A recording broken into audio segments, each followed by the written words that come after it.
we are sorry for this time and hope for you that you find all the things that you want to know on this part. And I'm very thankful to our trainer, Mohammad Hijazi, and also for all the organizer for collaborating to organize this forum. Ahmed, you can start. Thank you very much, Sumaya. Thank you everyone for your patience and forgive us for this problem sharing the link to Zoom. So I will not take too much time and I will give to you, dear Mohammed, so we can start.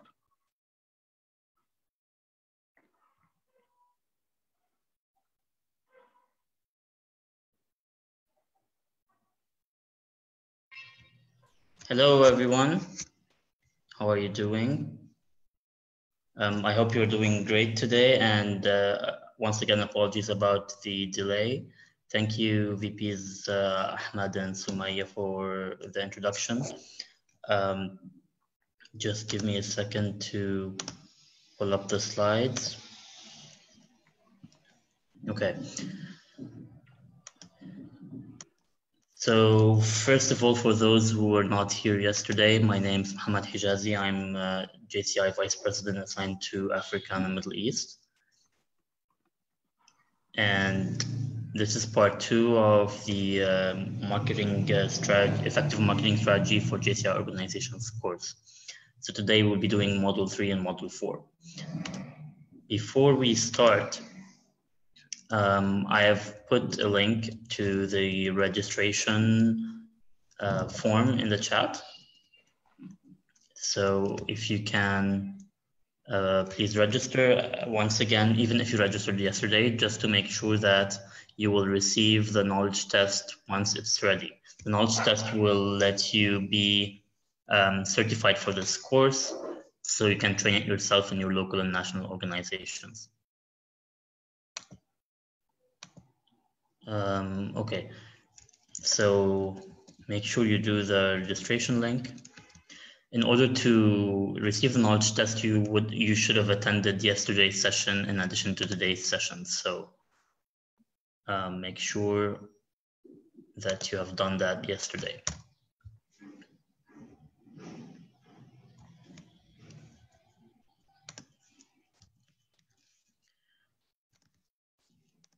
Another reminder is that there is a workbook for this course, so you can download the workbook off this link if you haven't done so already, and you will receive the workbook, which will guide you throughout the exercises that we might be doing.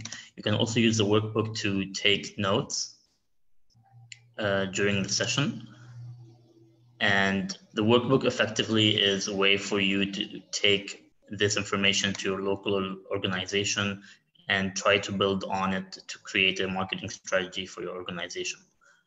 So I will send that in the chat again.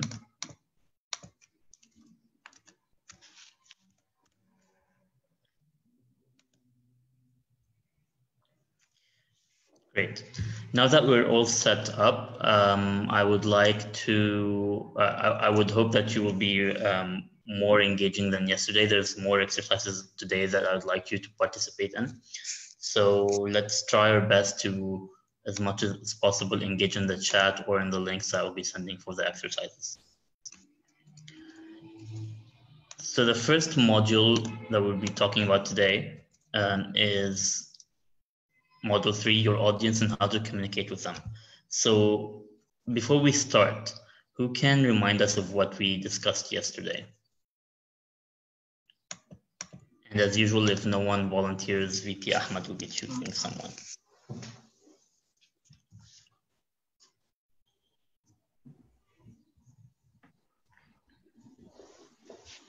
Let's be more active, guys. Who wants to sum what we did yesterday? So I will choose Suhail Mastour. I am unmuting you, so you can talk now. Hello everyone, I'm Suhail Mastour. I'm from JCI Medjez. So as I can remember what we did. Our goals had to be specific, measurable, achievable, realistic, and time-bound. With answering some questions like who, when, where, which, and why. We have to choose to also do some positioning to our goals. We learned also about ADR, where that when we do something, we have to follow some steps. First, do some awareness to them so they can know that we exist at first. Then interest, like we have to make them interested in us, in our what we do in our community. Then desire, which is the desire to come back. Then the action is the fact that they do come back. Then retention, that they go to tell other people and they bring them back to us. I don't know this, what I can remember. So thank you. Thank you very much for the summary. So for those who were not here yesterday, you can feel free to stay and watch the and participate in the course. It's not a problem. Another thing, if you're watching us on Facebook and you would like to join the Zoom chat, please message the page and they will send you the link to join the Zoom chat. Okay, so today, as I said, we'll be talking about your audience and how to understand who your audience is. My first question to all of you is, who are the two major JCI target audiences? Who has an idea? You can use the chat if you like. There are two major audiences for JCI. Whoops, okay. So who are they and why are they important?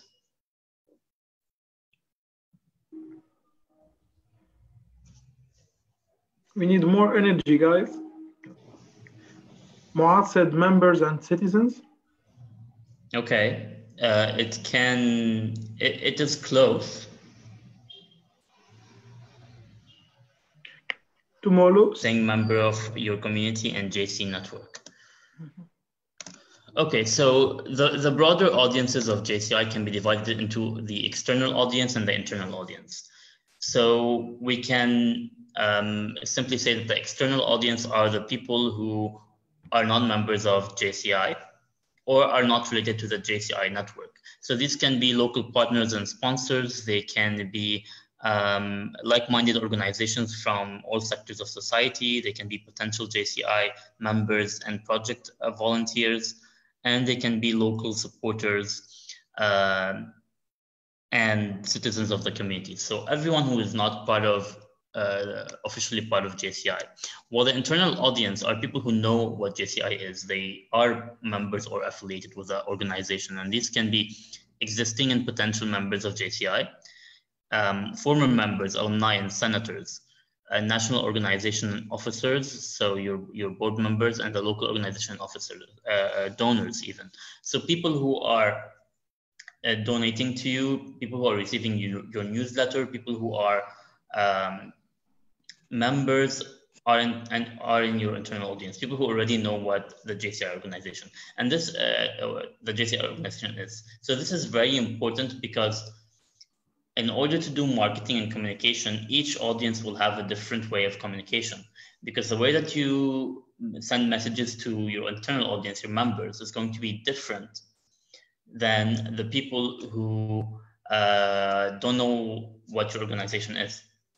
So if you send a newsletter to your members, you can use maybe words that JCI is familiar with, like areas of opportunity or active citizen framework or local organization, national organization. So these words, if you send them to your members, they will understand them. But if you send them to the external audience, they may not know what you're talking about. So this is one difference. So let's talk about why each audience is important. The external communication keeps the public informed about your activities and projects in the community. It ignites new interest and increased recognition to your organization. You share information, solutions, and stories of impact with the community.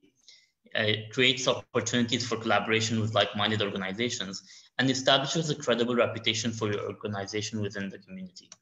While the internal audience, you inform members of your current activities and opportunities at the local, national, international levels of the organization, motivate active citizens and their community towards the creation of sustainable impact, and then maintain the JCI brand within your stakeholders. So remember, we were talking about the JCI brand yesterday in the first module.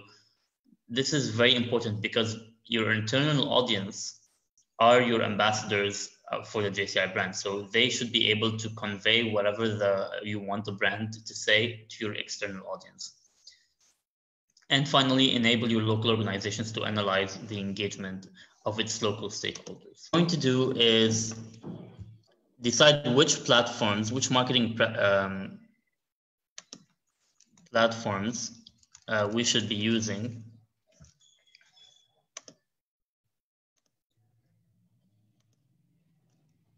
for each audience. So I'll be sending this in the chat. Sorry, there's a mistake in that.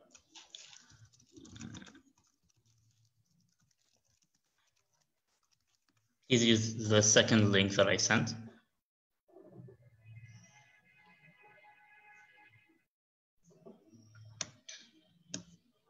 So the point of this exercise is to, as I said, decide which marketing platforms we can use for each audience.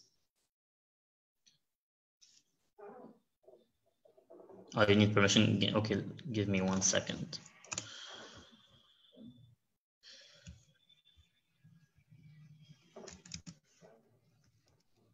And I will give you a couple of minutes to go through the exercise so that I can show the results on the screen afterwards.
Once again, if you're watching us on Facebook and you would like to join, please message the page so that they can send you the link.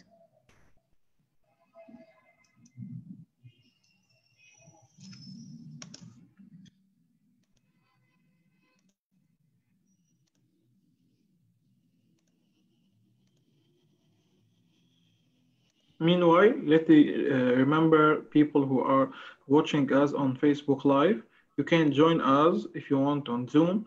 Just message the page and we will let you enter with us.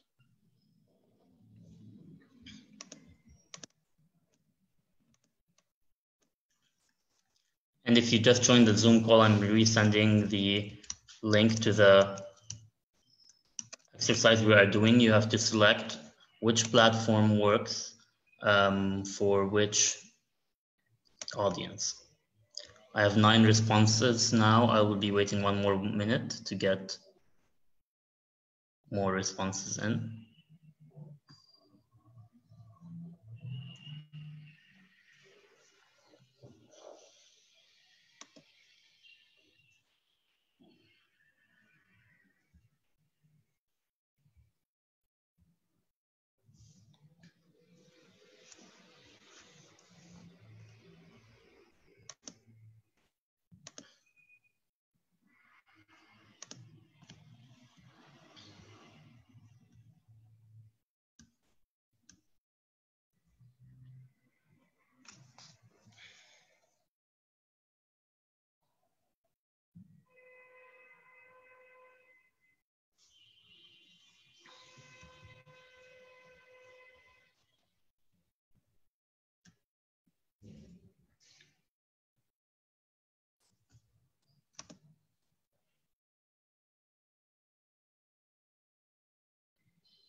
Okay, 30 more seconds.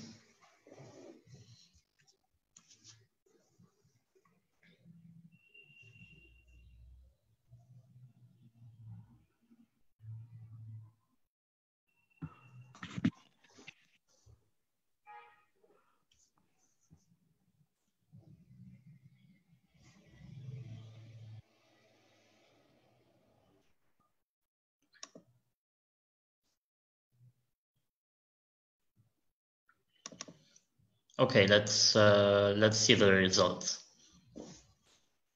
Can you see the new screen now?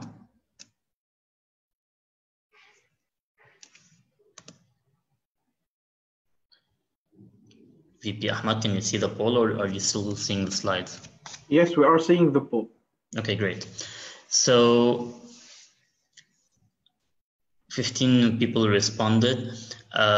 This is what you said regarding the internal audience, and let's go one by one for each one. So the most popular one was email, which is correct. You usually send and communicate important updates with your members and internal audience using email. So you send them email invitations to meetings, you send them updates about projects, about committees, about different things using email. So this is correct. Let's start from the beginning. So newsletter. The newsletter, definitely you can send a newsletter to your internal audience with the latest updates in the month or in the quarter. This can be an online newsletter. It can be a printed newsletter that you circulate in your meetings. So definitely that works for the internal audience. The website is also definitely useful for the internal audience. Look at the JCI.cc website, where the members have to log in to access a lot of information. So the website works very, very well to get updates, to manage their accounts, their membership, to be able to conduct trainings, and access the library. So definitely the website is an important communication tool for the internal audience. Branded materials. So here we're talking about t-shirts, we're talking about mugs and pens and anything related to JCI merchandise. There's also ties. There's a lot of different things you can also get from the store, or you can create them for your local organization as well. So this also works for the internal audience. Not a lot of you voted for this, but branded materials. So when you're a JCI member, most people will be wearing the t-shirts, as we said, like yesterday, we were wearing these JCI t-shirts to build a sense of community of the organization, but also to tell the external audience that we are JCI members. A lot of organizations distribute gifts such as pens and pins and a lot of different things at events, at World Congress, at area conference, to promote their local organization or their culture even. So definitely the branded material for the internal audience makes them feel that they are part of the community. Now, most of you also voted for social media groups, which is great because you use these. So the difference between groups and pages, groups are more private platforms where we can share ideas, discuss things, plan projects, share internal information, and the groups can be usually closed so that only members can have access to them. So definitely the social media groups are very useful for the internal audience to communicate internal information. And as most of you did not choose that social media public pages are catered for the internal audience, you are correct. Those are mainly for the external audience, which might not know about your organization, or there is an echo, I think. Yeah, I think so. Sorry. So the social media pages, as I said, are mainly for the external audience, but you can also use them for the internal audience when you're promoting things that your audience, that your members have done, so they feel proud that you are sharing their achievements as well. So as you guys voted, it's mostly for the external audience, but it doesn't hurt to post things that your members have done as well. Messaging apps. So we're talking here about WhatsApp, we're talking about Facebook Messenger, we're talking about maybe Instagram Messenger, you know, the things that you message each other on. And definitely the easiest way to coordinate with people is using WhatsApp groups or Facebook Messenger groups.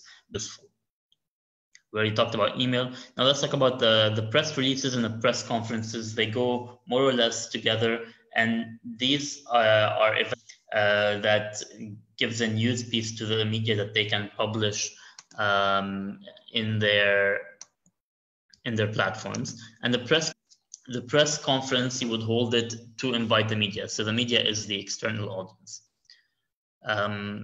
Traditional media interviews. So here we're talking about newspapers, we're talking about TV, we're talking about radio. If you send project managers or your members or national or local board members or your president to do a TV interview, that interview is mainly to give information to the external audience, people who are not part of your organization, to encourage them to join. Advertisements are also for the external audience. Advertisements are things that you pay for in order to promote your product or your service. So it can be a TV ad, a newspaper ad, a radio ad, any sort of ad. Sometimes you might get it for free if you have a sponsor or a partner that is a media partner. Posters are more or less also external audience. So when you print up a poster and put it on the streets, or you put it on a bulletin board in your university or your workplace or in a cafe, so that is mainly to tell your external audience about events or campaigns that you're currently running. And billboards are the huge posters on the sides of the streets where you can rent to share your message, and it's also mainly for the external audience. So let's see what you guys also voted for the external audience. The newsletter, definitely. The website can also be used for the external audience. Branded material, definitely. So we already talked about these, and they work for both internal and external audiences. Social media groups and messaging apps. Actually, social media groups is not generally for external audiences, but the social media pages are, like we discussed. The messaging apps can also be used for the external audience in a way where you are inviting them to come to events one-on-one, or you are inviting them to join your chapter. So if you have friends that are not part of JCI, what you can do is create a message that you can send to several friends, but make it customizable. So use the person's name or some personal information about him in the message, and tell them, hey, I think you fit the organization, you look like you would have a good time if you are a part of JCI, so why not come to our next meeting and learn about it and try to join our organization? So you can use messaging apps to recruit members or to tell people about the organization. Email, as we talked about before, mostly is being used for the internal audience, unless you're sending a newsletter, which is the first thing that we were talking about. Press conferences and press releases are mainly for the external audience, so 100% used for that audience. Same for the TV interviews, same for the ads, posters, and billboards. So the point of this exercise was to have you think about which platforms you want to use and have your message be different for each audience. So when you're creating your social media strategy, you have to split your audience into the external and internal audience and decide which platforms I'm going to use for each. You don't have to use all of them. So what you can do is see which ones I have the budget for, or have the capabilities for, or the time to do. Because let's talk about the billboards, the posters, the advertisements. They cost money either in printing or renting the ads, renting the billboards, and all of that. Usually traditional media interviews are free. You have to find a way to connect with the media that you want to be on. But most of the time, for example, the morning shows, they have maybe 5 or 6 or 8 people on every day. So they need content. So they'll be very happy to interview you about things that you are doing for your community. So we'll be talking about these things in once we create the second course, which is about mass media. So once that course launches, you'll be able to learn about how to find TV interviews, how to do a press conference or write a press release, how to do ads and posters and billboards. So this will be part of the upcoming phase of this course series. Okay, let me go back to the slides. Is there any questions about this? We have Khulud commenting on the chat. She said the event on Facebook page are for both. Yes, definitely. If you create a Facebook event, you can use for perfect. So another thing that we have to think about related to our audience is personas. A marketing persona is a composite sketch of a key segment of your audience. So for content marketing purposes, you need personas to help you deliver content that will be most relevant and useful to your audience. Details about their role in JCI, their demographics, so their age, their gender, their salary, their location, their education, their family, their hobbies. You also have to think about things like what are their values and fears, and how can JCI relate to them. So I'm giving you an example, a 20-year-old member, his fears might be not to be able to find a job when he graduates from college. But a 35-year-old member, his fear might be not being able to balance his work, his family, and his volunteer work. So how can we incorporate his family into JCI activities? Right, to join JCI.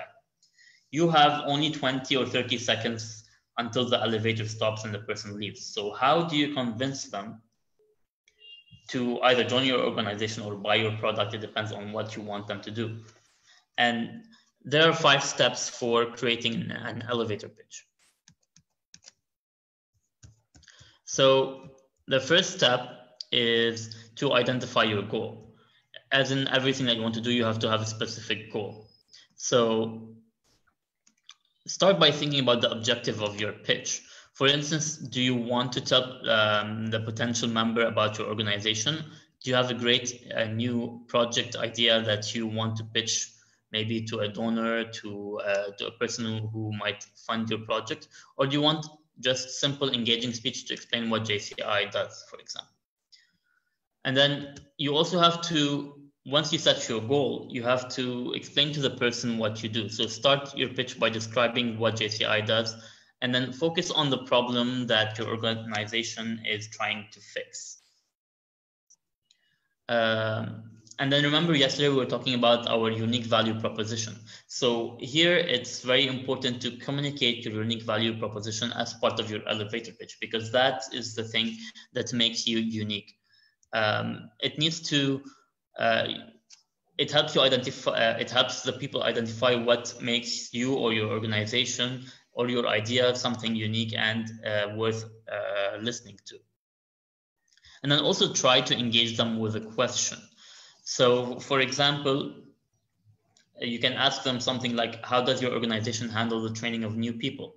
If you are trying to pitch them that JCI is a training organization that can help their business, for example. So try to have an engaging question, and in the end, you have to put all the 4 points together to come up with a short, coherent message. So let's say you have a company that develops mobile applications. You can give them an example like, my company develops mobile applications that businesses use to train their staff remotely. This means that senior managers can spend time on other tasks. Unlike other similar companies, we visit each organization to find out exactly what people need. This means that on average, this is an example of all the 4 points, 5 points that I mentioned. It was short, it was direct, it asked a question, and it gave them the selling point that that other companies might not do, which is you go to the client, you go to their company and you tell them, and you find exactly what they need and you customize their app for them. And then you give them a statistic, 95% of the clients are happy with the first version. So this is an example of an elevator pitch. And as we were talking, each persona will have a different elevator pitch. So if you're talking to a person who is 20 years old, the message that you're going to give them is going to be different than if you're talking to someone who is 50, who might not be eligible to be a JCI member, but can contribute in other ways. So what we're going to do is an exercise now. I will send you another link. And usually when I'm doing this offline, we distribute people into groups, but because that takes a lot of time when we're doing it online, I will ask you to write 3 elevator pitches for 3 different JCI audiences, and I will send you the link.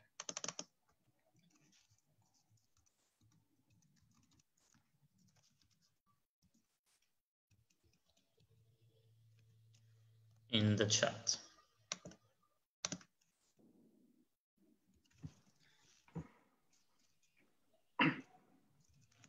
Meanwhile, let me remember our watcher on Facebook that they can join us by sending message to the page, and people who join us or didn't register, you please find the link in the chat so you can have the link to the knowledge test after the session. Great, thank you, VP Ahmad. So I sent you the link for the elevator pitch. Paul, please open it. And then there are 3 different personas that we want to send a message to: a 20-year-old potential member, a current member of your local organization, and a potential donor. So please imagine that you are meeting these 3 people for the first time. You have 30 seconds to convince them of a message on why your organization is important and how they can contribute. So I will give you around 4 minutes to type in an elevator pitch for each of these 3 demographics. We need as much pitches as you can, please. Everyone fill the form.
Dear Mohammad, if you are receiving pitch, can we start reading them?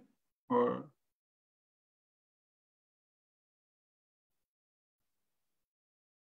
Yes, let me check if we have any responses.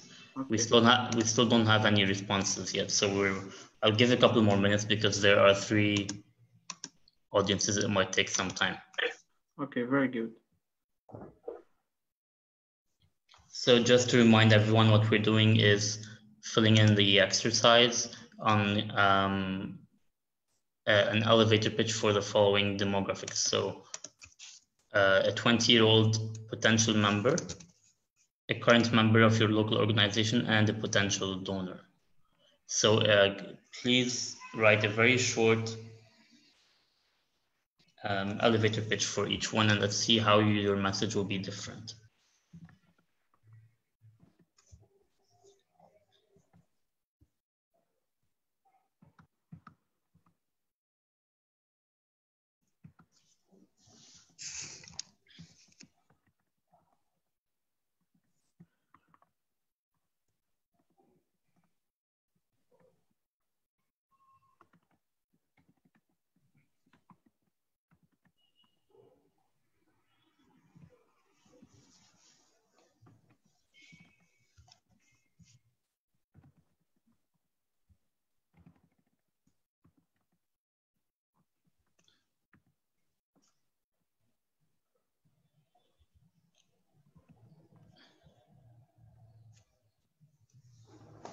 Okay, I will give you 1 more minute and then we can start reading the answers.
Okay, can you see the answers on the screen? Yes. Okay, we have 5 responses so far. We'll start with reading, or maybe VP Ahmad, you can help with reading of some course. of them, please. So let's start with the first. Our activities and project will open your eyes and help you develop a career path that is fulfilling for you. Can you read all of them and then we will discuss each one on its own? JCI offers amazing opportunity to meet new people, gain relevant skills, and just grow as a person. And the greatest part is you get to create positive change and have fun while doing it. John JCI. JCI empowers young people to become active citizens, take responsibility for global challenges in their community, and identify solutions. JCI helps youth to gain leadership that helps them building a good career have a positive impact. I like to invite you for meet up with other community shakers who come together the change mindset and solve community issues with respect to a model called the JCI Active Framework. Join us and you will get access to much self-development opportunities, including training and a large network of active citizens that can benefit you. JCI is an international junior chamber having an objective to impact positively the junior members. By joining our community, you will have an opportunity to learn by doing and being the best version of you by participating to project learning. We offer a local and national professional network and soft skills training for people who want to increase their prospects on the job market. Great, thank you. So as you can see, all of or most of these elevator pitches for a 20-year-old member are focusing on how this member can develop their skills or how to develop their career path, and also to network with our network of active citizens. So it is very important to focus on this type of services that we provide for the youngest demographic, which are still in college or just graduated, because they are looking for to develop their skills, to meet people that will help them in their career.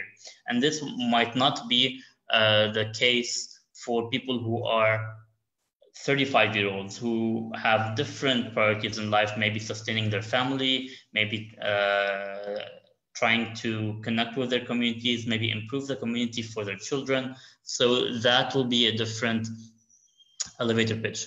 Now, one thing that most of you missed out on is asking a question in your elevator pitch. So here you're not creating any engagement with the person. I liked where someone said join JCI. So it's good to give them a call to action to do after your elevator pitch. Sometimes you tell them, if you're interested, check our website for more information, or this would be a really good place to give them your business card. You know, JCI is very big on business cards. So it would be a good idea to do that. Mm-hmm. So now we're moving into the second demographic, VP Ahmed. It's a current member of your local organization, so someone who already is in your organization. Okay. Taking leadership position in the organization expose you to different skills such as negotiation, persuasion, and other leadership skills. You should join the board at the next JA. You can go for any position or start by being a director. JCI is holding different events even in difficult circumstances. As the quarantine, we still provide workshops. Join us for a personal development project that will help you understand more about. Important to customize your message to your members so that they feel that they're cared for, involved, included. And this is a great way, but please don't forget to try to be more engaging with answering questions. And now for the last one, VP Ahmed will read the answers for if you're talking to a potential donor. Our organization is a global brand that can give you exposure through our website and newsletter distributed to over 120,000 members all over the globe. You can build a global network from being identified from our director. Sorry. We have audience from international countries, and our social media are reachable to more than 8,000. Have you heard about a set of shakers who empower their community and always maintain 100% impact with donors being satisfied? Joining them as donor will open you up to more than 20 opportunities and make your organization to be known worldwide. Sorry, donate to us, and this would associate your name to a movement of young active citizens who are trying to change the world. JCI is an international chamber. Our chamber was created in 2006, and we did a lot of great projects. You can find attached. We have a project that meets your needs. We empower the community to be more resilient. We are active young citizens communicating and trying to make a positive impact on the world. Would you like to join us during the journey for creating a global impact? We aim for the betterment of our community, and right now it needs our help. We have worked on many humanitarian projects before, and our donors were satisfied with the work. We truly need your support for this cause. You can make a crucial positive change in this community. Can you help with this cause? These days, donating in several groups have proven a poor investment due to their inactivity. However, JCI has been spreading and sustaining societies for almost a century. Join our trusted donor and help us help society improve. Great, thank you. And these are really great examples because again, the message is being customized for what the donor will gain. So here you're not talking about if the donor will join as a member. You're talking about if they invest money in you, what kind of things do they get in return? So exposure for their brand, their name being associated with a set of shakers who are empowering the community. So I really like this one specifically because donors want to feel that they are working with the youth, they're up to the trends, they are disrupting the community in new ways that are positively impacting society. So it's a very good idea to talk to them about these benefits. The point of this exercise is to show you that when you're doing marketing, no matter on which platform, you will need to customize your message depending on the persona. So here we did this exercise based on if you're talking one-to-one, one-on-one to the person. But this also applies to if you are writing a social media post. You have to think about who your audience or persona for that specific post is. If I'm doing a post to invite donors to come to a fundraiser, it will be a completely different message or different tone, different information that I will include than if I'm asking someone to join my organization. So we'll also talk about that more in a bit. Does anyone have any questions about personas and the elevator pitch? Yeah, I have a question. Sure. Concerning the example of the potential member, most of us didn't introduce ourselves. I think it's better for a new member to introduce yourself before you invite them. Yes, definitely. Here you have to introduce yourself in all cases, because not just for the potential member, the donors, you're not going to come up to them and tell them your pitch without telling them who you are. The same thing, maybe the members will know you, but usually when you're talking to an external audience, people who don't know you, you have to introduce yourself, what your position is, why are you qualified to be pitching about this organization. So this is very important. Thank you for raising that point up. Any other questions? Yes, Rajiv saying, I'm curious how we can set up the persona. What question do we need to find the answer to? So I spoke a bit about the personas before here. So you have to divide the personas up according to these different characteristics. So maybe you lump the different ages together or different genders. So sometimes when you're talking to females, it might be a different message than to males. Sometimes when you're talking to different people with different salaries or class incomes, it will be a different message. So people who are generally poor might have different values, different fears than people who have a lot of money, who might not have the same fears of being stability or losing their job. So you can choose all of these factors and divide the personas according to that. And also depends on what are you doing. So if you want to recruit different members, it might be different personas than if you are trying to get people to attend your events. So this is just a major overview. Now, we don't have time to do this exercise, but usually when I do this course offline, we do come up with different personas, but this takes a lot of time, especially if it's being done online. So this is just a template for you to be able to create the different personas for what you're trying to do. Is that clear? So we have another question from Khulud Mohammad. She's saying, what about the people that spread hate in the comments? I know that they will not discourage us, but I really want to convince them, even they don't accept to discuss. So there's a lot of theories about how to conduct or how to manage these detractors, as we call them. So there are two types. There are people who are generally misinformed, and then they leave negative comments because they either don't have enough information, or you can discuss with them and try to change their opinion.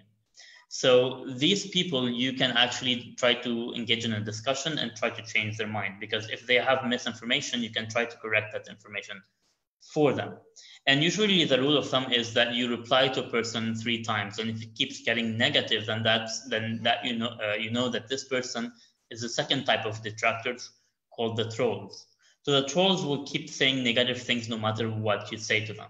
And their whole point is not to try to change their idea about you or to learn new things, but just to keep saying negative things. So these people are people that at some point you will have to stop replying to. And then you can set up guidelines on your Facebook page. So if people are spamming other people or putting hate comments or racist comments or profanity, then if you have those rules clear on your page, you shouldn't feel bad about removing them from your page or blocking them from your page. Because when you set rules about these things and people are not being cooperative when you try to have an open discussion with them, then these people, the whole point of it is just to create a disturbance. So I hope it's clear. This will also be discussed, like this specific topic will be discussed in the third course as part of the series. Hopefully it will be out by next year, by early next year. So there's a bigger discussion about that. Okay, let's go to the next point that I want to discuss with you, which is also, it's kind of related to the elevator pitch. It's about your voice. So your organization's voice is the uniformity in selection of words, the attitude and values of the organization, while addressing the target audience or others. So it's how your organization conveys its brand personality to its audience. Your organization's voice is its personality described in an adjective. So this is also a very, very important thing, because when you're creating communication marketing material for JCI, or even for your company or for your brand, it has to have a personality. Imagine if all brands and people talk the same, if they talk in a strict way and then they just talk as if they are writing a press release. People will get bored, people will not listen to them, people will eventually move on to another brand. So it's important to have a unique brand personality for your organization. So in order to come up with a voice, there are three components that you have to take into consideration. Your organization's culture, which is about your organization, about you. Communicate your community, so who you are trying to address, and you have to think about them. And then the conversation that you want to happen between you and them. So it's about us or everyone that you're trying to communicate with. So here are some questions that will help you determine each of those. In terms of culture, what does your organization stand for? What makes you stand out from all the others who are after the same audience? And your unique qualities that make your culture special. And these should be a pillar of developing your voice.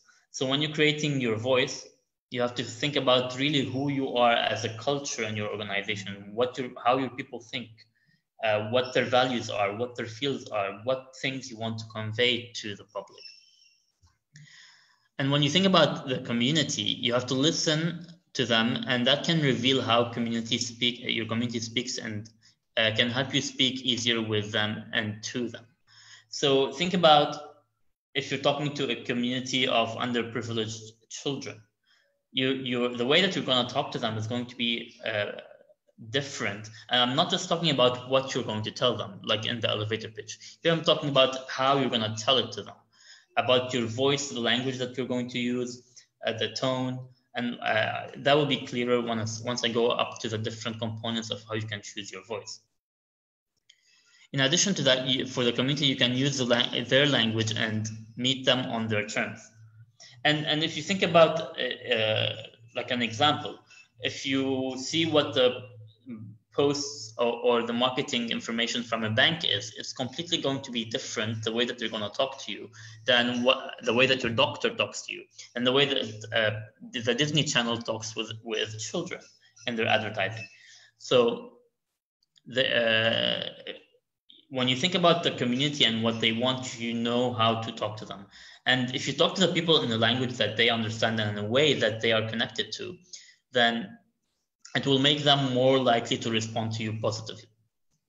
And then finally, about the conversation, personality and authenticity is key, because you don't want to seem fake in your conversation. You don't want to feel that you don't want them to feel that you have written some questions on a paper and you're just coming to ask them in a very cold way. So you always have to be authentic and personal with them.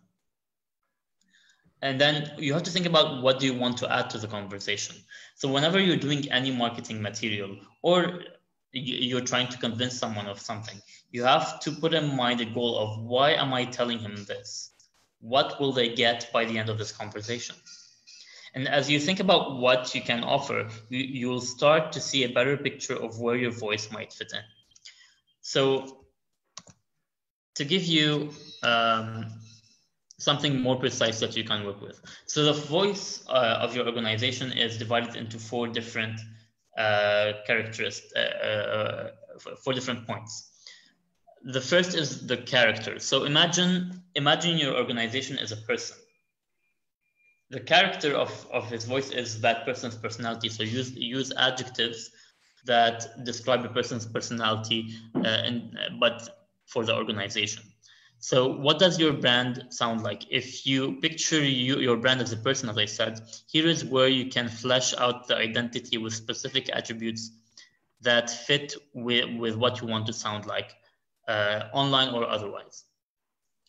And then the tone is what is the general vibe of your brand. So it's like the tone of a person speaking. When they're angry, you know that they're angry because of their tone. When they're being sarcastic, when they're being funny, when they're being so it depends on how you are talking to them, your tone of it is.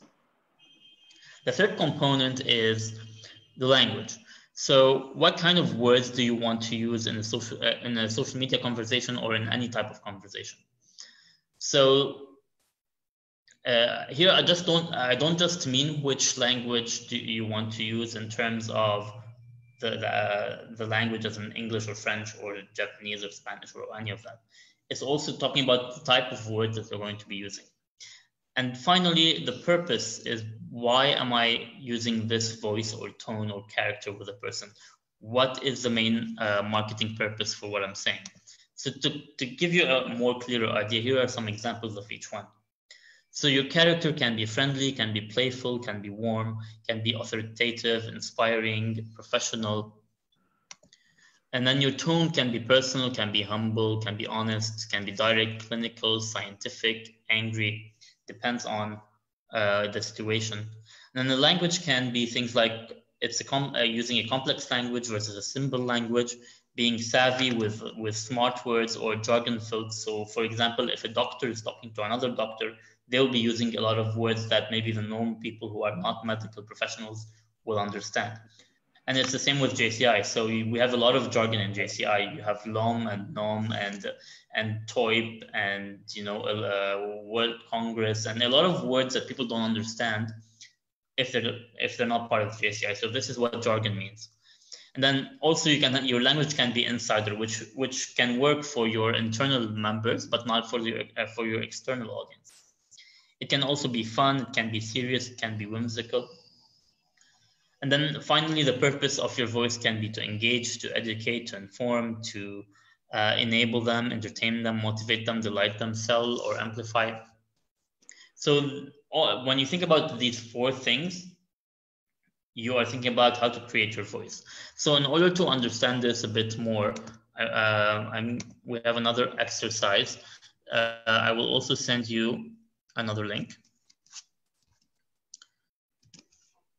for you to choose what you think is are the four characteristics of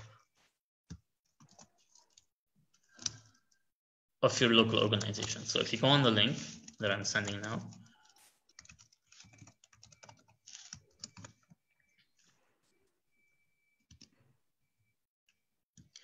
and you will be able to choose the four different types, four different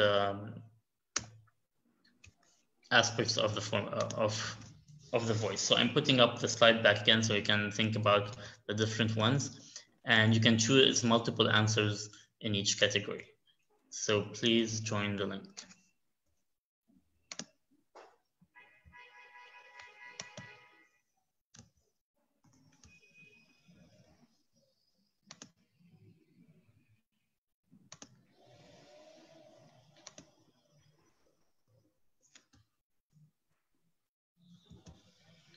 So I'll give you 2 minutes to think about this, and then feel free to add other adjectives that are not in the list if you feel that you want to add something new. There's a space where you can do that.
We already have people who said that they sent their answer to the form. Yes, we have 11 people so far. Wait a few more seconds until everyone is done.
Okay, 10 more seconds while I pull up the slide, the poll.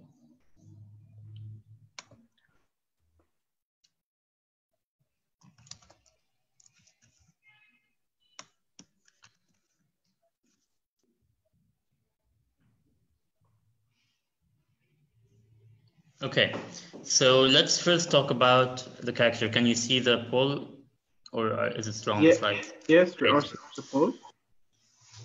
Great. So most of you voted for having a friendly character, a warm character, inspiring and professional. So definitely, because we are an international organization, we have to have a professional character to our communication. And then if you go and see the main JCI page that is handled by headquarters, this is what all your local and national organizations should tend to be like, to aspire to be like, in terms of the way that the character is being portrayed.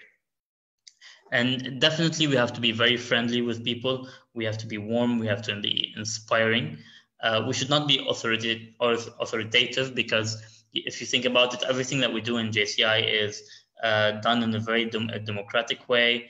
Everything that we do is there to empower people and not boss them around.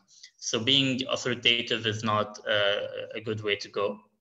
And someone added that influencing and involving. So these characteristics are more into the last category of the purpose of what we're trying to say. But I really like responsible, because what we're trying to be as a character is a responsible active, a group of responsible active citizens. So that this is a very good characteristic to have as well. When we go to the tone, it's very, most of you voted for a proud tone. So definitely you have to be proud of the projects that your members are doing, the positive impact that the project that your members are doing in the society. And then it's a good idea as well to be direct. So do not beat around the bush. Do not use a tone that is maybe as if you're above other people or talking down to them. It has to also be personal, so people should feel that you are talking directly to them and not to just a general audience or as if you're writing a press release. You have to be humble, not bragging about things that you are doing, definitely. And then honest, so you should not be writing misleading information or creating clickbait links for people to click on and then they find out that they clicked on something that was a trap. So always try to be as honest as you can in your posts or in your communication. And then being sweet is also very important. It's very good that none of you chose angry or clinical, and even scientific is not the way to go, because we're more talking to a general community and not scientists or specific people.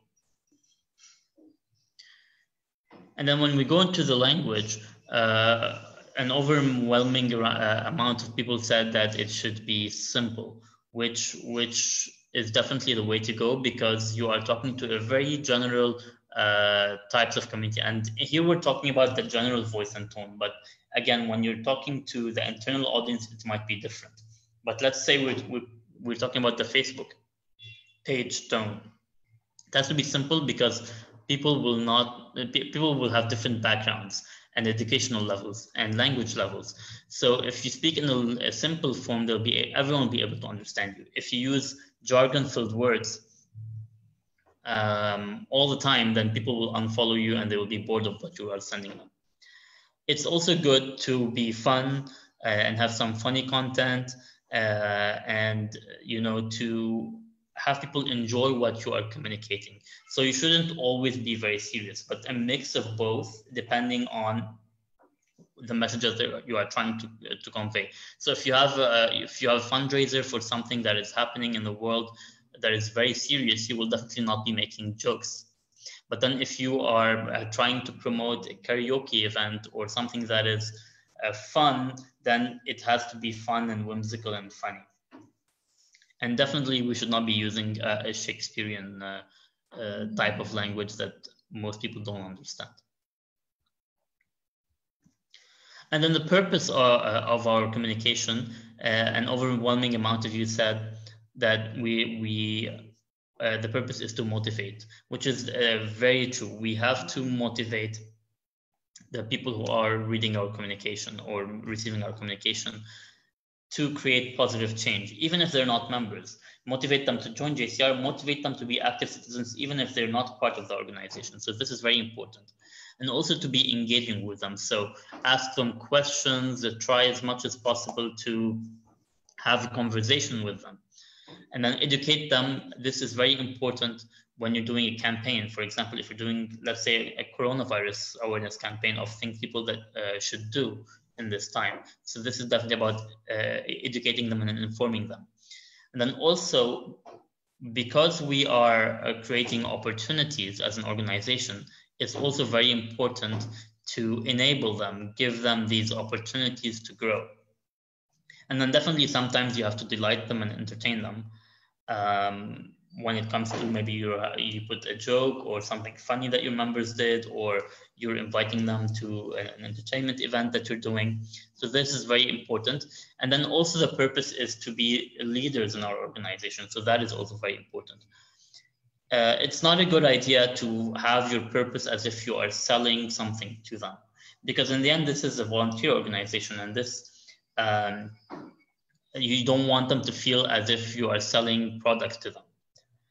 So in a nutshell, this is what you think our organization's voice should be, and it's very it's very good that most of you have a good outlook on how we should be communicating to people.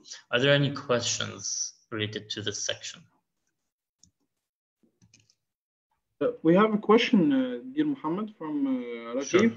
He's asking about the tone. So how many tone can we have? So here, what we're talking about, like the voice in general and the tone specifically, it should more or less be a general tone that you don't really divert much from.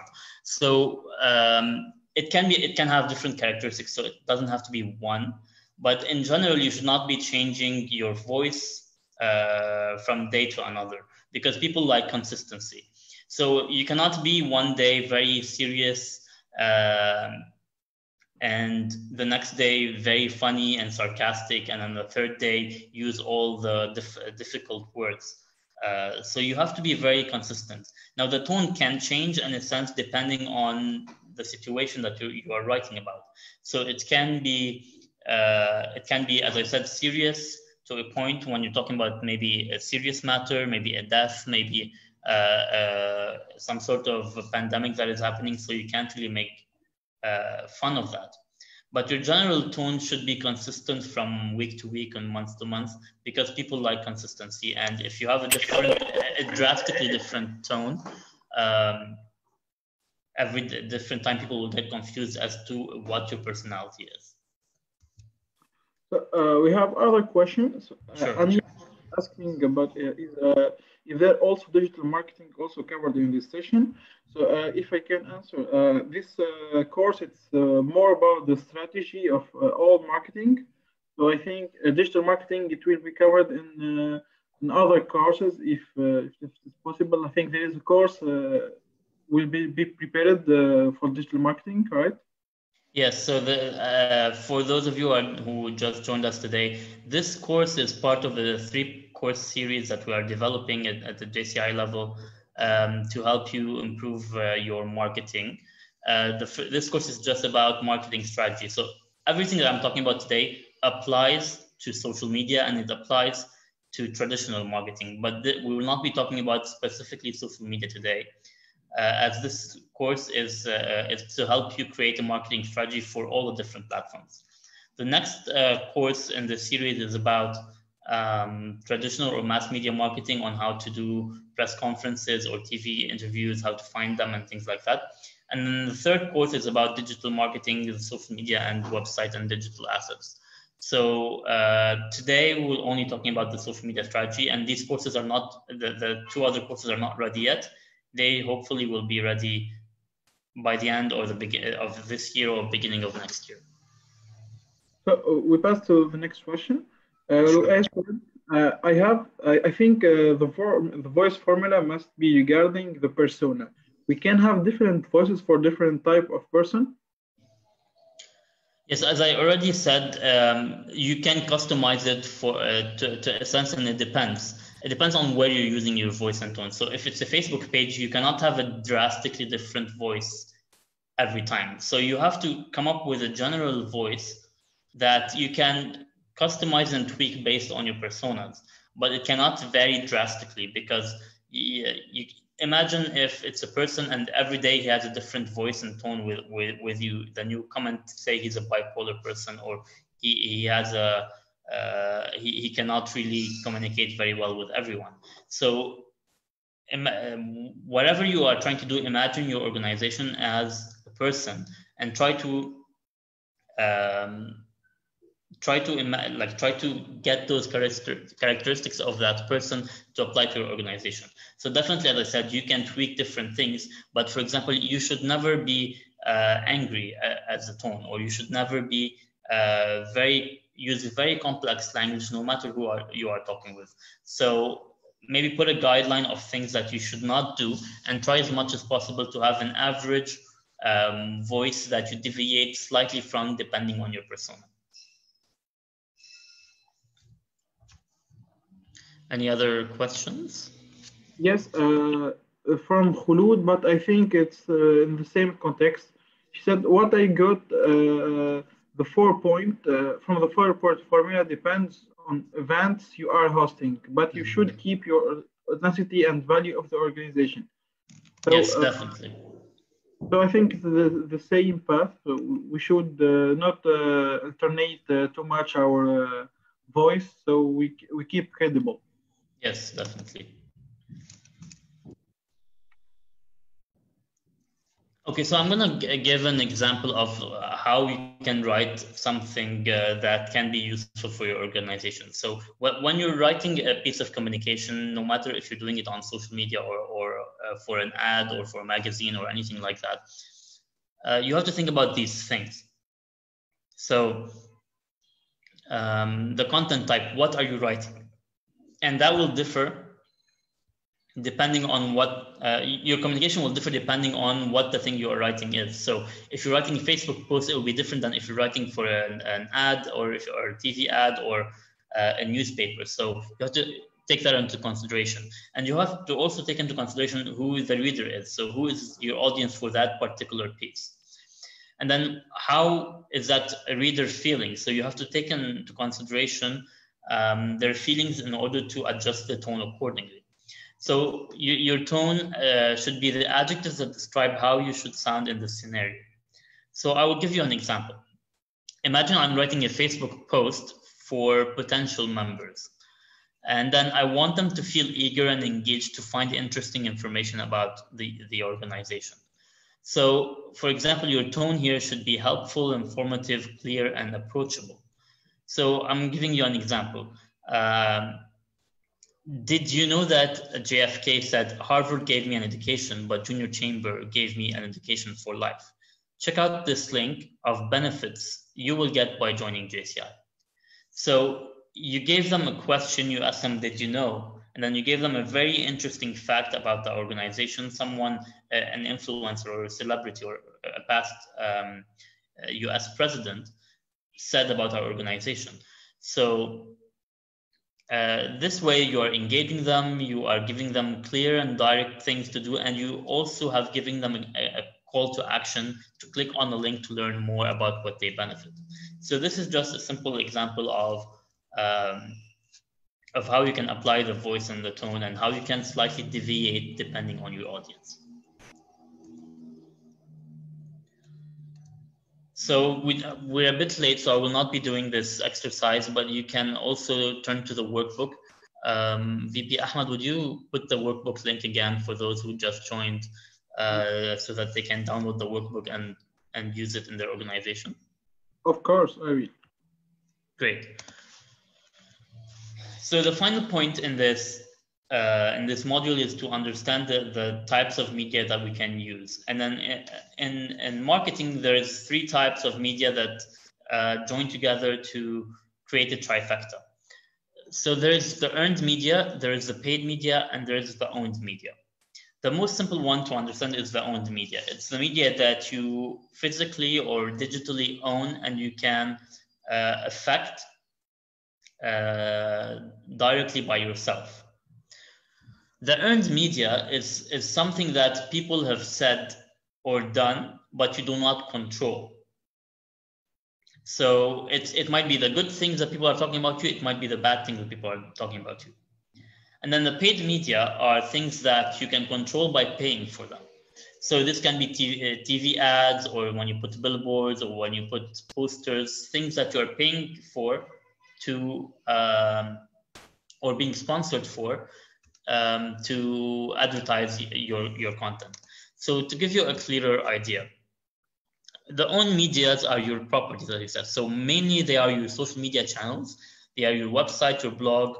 If you have an audience database of emails, so your email newsletter, any banners that you put on the websites or you put up in your events. So these are media that you own, that you can either physically take with you to events, or you can change the way that you like. So no one can control these but you. So this is very important. And then the earned media are things that you, as I said, you cannot control, that are happening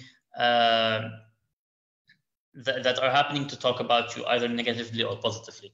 So these can be the TV, radio, and print interviews. So sometimes you go on an interview and the interviewer starts asking you questions that you don't like, or start giving you things that you don't like. So you cannot really control what the interviewer is telling you.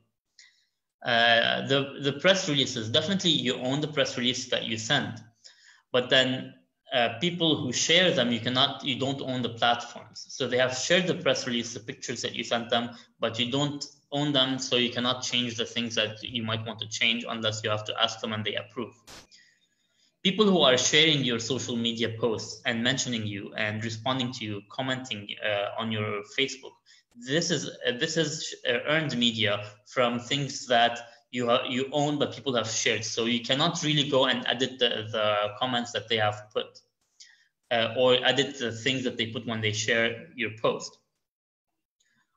Also, if there's any online or print reviews of your organization, of your events, these are things that you earn and not own. And then, of course, your reputation and word of mouth of your organization is something that you earn. You have to work hard to build. When it comes to the paid media, we talked about the TV ads, the radio, the newspaper ads. Even when you're using social media to boost, you're paying money for Facebook or Twitter or whatever platform that you're using. And then also, if you're paying influencers to talk positively about your organization, that's also paid media. And then definitely, if you're printing posters and banners, that costs you money to do. So you're not paying maybe a media to do them, but you're paying to print and to design these banners and posters. So the best way to have a balance between these 3 media is you have to have a balance between these three. The best point is to leverage owned, earned, and paid media for a comprehensive marketing strategy. So you should be doing all three of these. And then some of them overlap. So like we see here, the owned media and the earned media. If you do search engine optimization and you have good content and you drive it, you are changing your owned media into earned media. So search engine optimization, for those of you who don't know, is a way where you can tweak your website with the right keywords, with the most popular things that people are searching for on Google, in order to give a free boost for your website or owned media. So this is how the owned media and the earned media overlap. But then you can also see that the earned media and the paid media overlap by when you're doing a paid promotion, but then other people see it and then they give you more earned media. So if you did an ad on TV and then a newspaper came and wrote about that ad, that it's amazing, then you change the paid media into earned media because you didn't pay the newspaper to write that. They genuinely liked it. And then the paid media and the owned media, they also overlap. And then by getting more exposure to owned properties with, we already said, the search engine optimization, but also paid promotion. So when you boost your page, as we talked about on Facebook, you have turned your own media into a paid media. So the best thing that you should aspire for your marketing strategy is to have a balance between the three different types of media marketing. Is there any questions or comments about this? Yes, there's a question from Anil. Yes, asking, is all social media is paid advertisement? So we can say, as you said, social media is owned, but it will be paid only if we use advertisement. Yes, exactly. So all your social media is owned media and not paid media, because when you're not paying if you do a post on Facebook. When you pay to boost a post or to boost an event or anything, then that becomes paid media. So this is where the overlap between owned media and paid media is. When you are using money to boost the media that you own.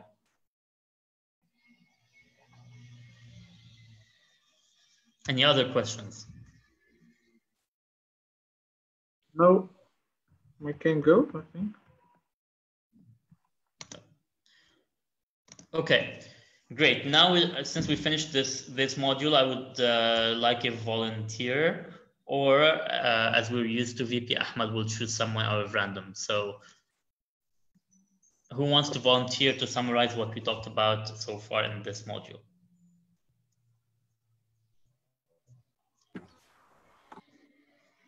No one raised the hand. I will volunteer. Great. So we talked about the external and internal audience of an organization. Then we talked about the personas.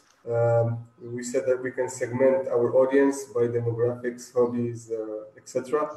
Then we mentioned the elevator pitch, which is the brief, persuasive speech that sparks interest in what your organization do, and it is about 30 seconds.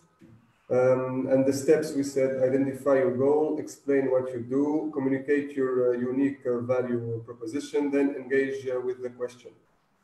And then we talked about the voice of your organization, and it is composed of the character, the tone, the language, and the purpose. And it is the personality described in an adjective. Then we talked about the content writing template. We said we should look at the content type, the reader, the reading feeling, and your tone should be, how your tone should be. And then we talked about the media marketing trifecta, like the owned media, earned media, and paid media. I think that's it. Great, thank you very much. You covered everything that we spoke about in the third module about your audience. So now we're moving into the last module of this course, which is about sustainable marketing. So as I mentioned before, you don't want to do a marketing strategy that spans a few months or 1 year, because you can't keep shifting your marketing strategy every year. People will get confused of where your organization is headed.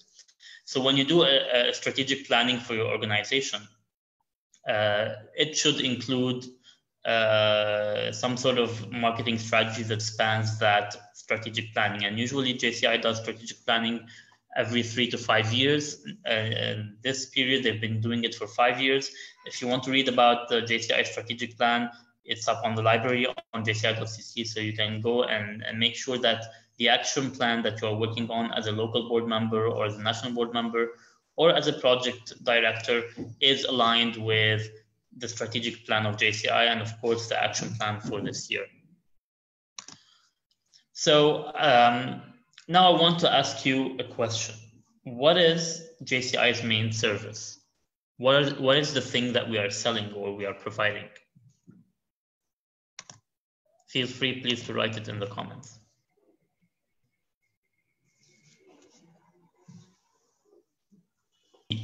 The mission, our mission.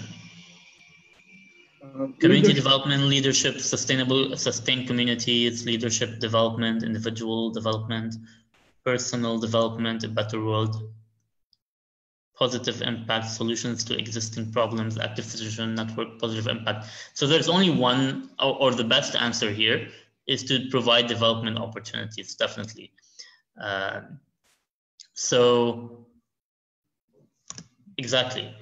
Our main service is creating development opportunities for youth. So our main service is not running, and he runs those projects, and we are not creating development opportunities. The main reason we have the 4 areas of opportunities of JCI, personal development. Our role is not to create projects ourselves as board members. Our role is to give tools and skills and training to our members to be able to use these skills to create a better society for them. And then use these skills, not just in JCI, but in their personal lives to improve their lives as well. So this is what JCI's main service is. So how do we do this? How do we ensure that the audience doesn't get bored? And how do we ensure growth of our organization? So because we're creating development opportunities, we're going into to see something called the growth strategy matrix. So how can we use our marketing strategies to diversify our activities or reach different audiences? And there's something in marketing and in business development called the growth strategy matrix. So we can see it's a hybrid between market growth and service growth. So market growth is the different areas, physical, geographical areas that you want to grow into. And then the service growth is the different types of service that you can create. So when these 2 things join together, you will have different types of strategies. Market development strategies are strategies that you use marketing to target new geographical markets or new audience segments.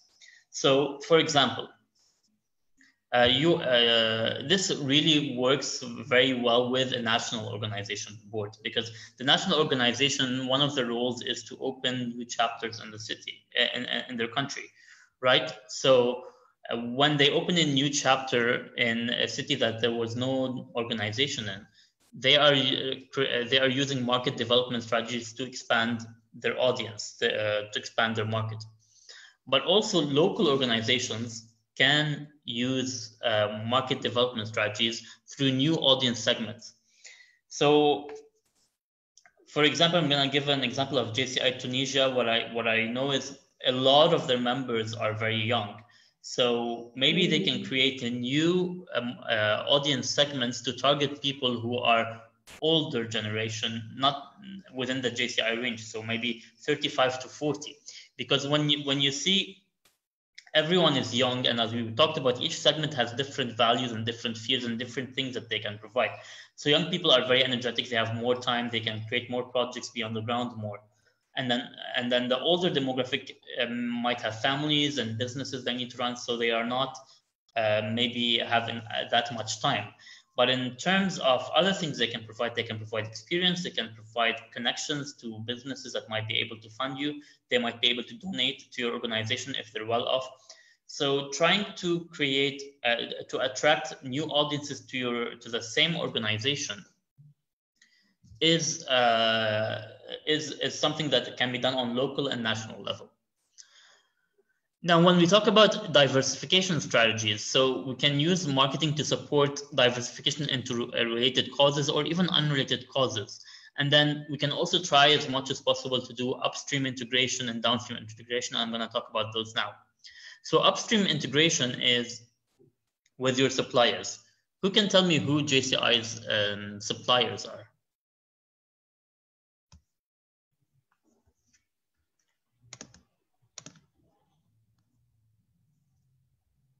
You can leave some, if you know who supplies our material or things that we do. Headquarters, okay, but other than that, in your community, senators, not necessarily. Let me say members. So what are our supplies? So things that that we need as an organization. We need trainers, right? We need sponsors. We might need printing. We might need a venue. So to host our workshops, to host our meetings. If you don't have a physical office that you own, you need suppliers to give you that space. It can be also people, so they're saying members contributions, local government bodies support us. So anyone who you are getting a service from is a supplier.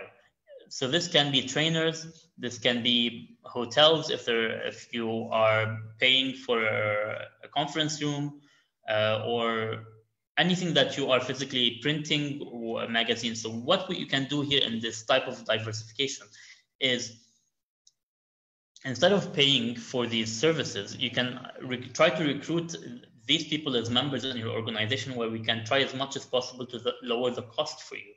So I'll give you an example from JCI Lebanon. What we have done is we have partnered with one very successful entrepreneurship accelerator in Lebanon, and a co-working space called Veritech, where what we do is we've integrated them into our organization in a way where they provide us with free meeting rooms and conference rooms whenever we need them. And in return, we give them training for their startups. So any type of training that they need in terms of marketing, in terms of financial training, in terms of business training, leadership trainings, all of that. We give them trainings for their employees and startups that they host. And in return, they give us free space to use whenever we want. So that way, we're not paying anything for the space, but they're not losing anything. They're actually gaining our expertise and training. So this is how we have done upstream integration. Now, downstream integration is when you do integration with intermediaries or with partners or with people who are part of your organization, for example. So you can integrate, as I said before, members who are, instead of hiring a design agency to do your design work, you can recruit members who know graphic design that can help you do graphic design for your marketing. So this is how you can try to, as much as possible, diversify. And then the first 2 points in this strategy is to diversify into related causes or unrelated causes. So, for example, in Africa and the Middle East this year, we have an I Green Africa and Middle East campaign, which is an extension of the I Green by Root campaign. And it's about training more, planting more trees in all of Africa and the Middle East. So this campaign, we've already had World Cleanup Day, which is an environmental campaign that we were working on with Let's Do It as a partner. We have diversified the environmental theme into a related cause that we're working, because we saw a lot of people are very interested in the environmental theme in Africa and the Middle East. And then sometimes you diversify into unrelated causes. So this year we have a campaign around cancer. It's called Tougher Than Cancer, launched by the President Itai. So this campaign we have diversified into something that maybe we're not working on before. Before we had the Peace is Possible campaign, we had World Cleanup Day. These two are not related to the cancer campaign, but we have diversified there in order to expand the activities that we're doing and the interest of people that might be interested in that cause, because cancer it affects a lot of people in the community and their friends. So they will have more of an emotional connection to that campaign. Now, when we talk about market penetration strategies, you can use marketing for member loyalty improvement, so add values and services for your own members, and then member value improvement, so increasing productivity by creating effective processes that reduce conflict and wasting time. So, in terms of marketing, market penetration strategies, think about your members and what they are lacking to be more productive or more happy in your organization. So I know a lot of organizations, when a member joins, they give them a credit card, or they can sign up for credit cards where they can get very cheap loans from banks if they need them, but also they get loyalty cards that they can use to get discounts at restaurants, at hotels, when they travel with airlines. So these types of things will help make your members happier and stay longer. So you are essentially improving your existing market and your existing services together to make your members more loyal, and then also give them more value by giving them better trainings, trying to reduce conflict, which is a very, very bad thing that happens, and a lot of members tend to leave because of that. Conflict, bureaucracy, time wasting. And there's a section about this topic in the Engage, Empower, Grow course, which is about recruitment and retention of your members, so that you can, if you take that course, you can really go into that specific topic. So these market penetration strategies are really about improving what you have already from existing members, in existing local organizations and existing services.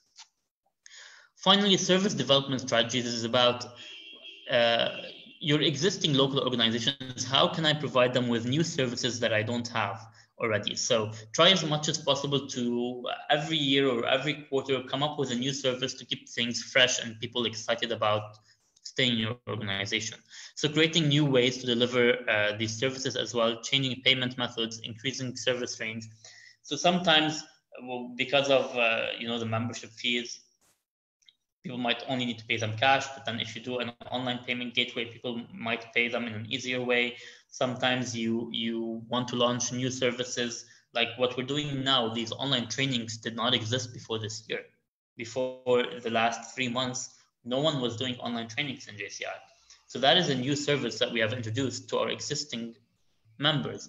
And definitely this new service that we are doing now is getting new members as well, because online attracts people that have never heard of you before.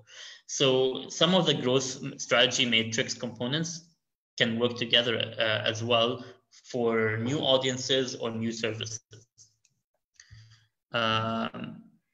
So I know this is a bit complex. Is there any questions or something you need me to clarify?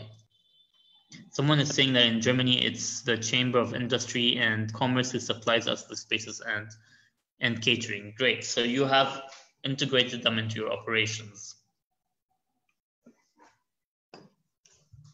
Any questions? Until now, there is no question. If anyone have a question, you can write in the comment. Sure.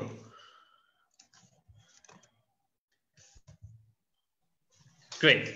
So now let's talk about another important thing about having a sustainable marketing strategy. In order to know if your marketing is working, you have to measure it. You have to understand. You have to see if what you're doing is actually working or not. And how do you do that? How do you see if your marketing is working or not? Does anyone have any idea?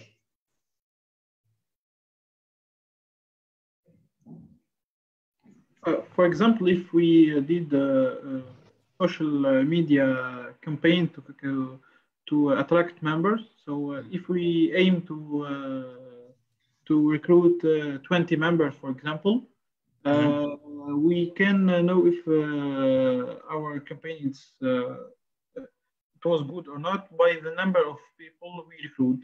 If we exceeded 20, so we did an excellent work. If we have 20, so it's good. If we have less, so we should study what was rank was not working, so we didn't achieve our goal. Great. So what you're talking about is the exact thing that I'm going to talk about next, which is the key performance indicators. So key performance indicators are metrics that you put, or goals. Remember in the second module, we're talking about creating SMART goals. This is where they come in as well, because when you want to measure your success, you have to put these goals that you are setting, and based on that, you will know if you're doing a good job or not. So someone else said statistics, for example. That's correct. So as I said, key performance indicators are are specific numerical marketing metrics that organizations track in order to measure their progress towards a defined goal within your marketing channels. So can you give me in the chat box, what are some of the KPIs that you should be measuring for your national or local organizations? What things that you should put as goals in order to measure and see if you are doing a good job with marketing or not?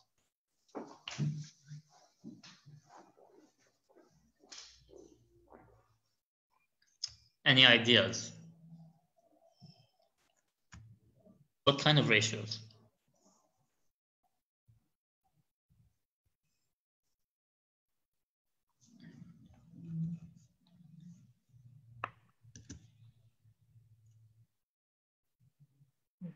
We can consider the number of likes of our page on social media as a right? Yes, correct. Yusuf said the engagement per post. Yep. Great example. So here's a list of some of the things you should be measuring in your local national organizations, or even if not for JCI, your business or your startup, you have to measure the number of leads. The number of leads, a lead is someone who is potentially interested in your organizational product or service, and that will usually lead to new members or to sales. So how do you measure number of leads? For example, if you have a recruitment form for people to sign up if they're interested in joining JCI, let's say you got 17 new applications. Then in the beginning of the year in your marketing strategy, you should put a goal that you want to reach, that we want to have 50 or 100 potential leads. And then from these leads, you will get maybe 10 members. Not everyone who signs up will come to your event, will join. So you will see how many new members you got from the leads that you have got throughout the year. And then what's very important is to determine the cost of new members. So how much is it costing my local organization or my national organization to get one new member? And this can be determined by dividing how many members you got during the year by how much money you spent during the year on recruitment, divided by how much new members you actually got this year. So let's say you spent maybe $100 on printing brochures or Facebook ads, or to rent a conference room to do a recruitment event. So you divide that number by, if you got 5 new members this year, then each member actually cost you $20. And then you see each member is paying the membership fee, which is $50. So what I'm doing is I'm actually gaining $30 from each member when I remove the expenses that I paid. And then if you see that you're actually losing money from this, then you have to change some part of your strategy to either get more members or reduce the cost of getting new members. Also, things that you can monitor are an average lifetime leaving after 6 months. And once you know the average lifetime, you can analyze why are people leaving so fast, or what are the good things that you are doing that members are staying until they become 40.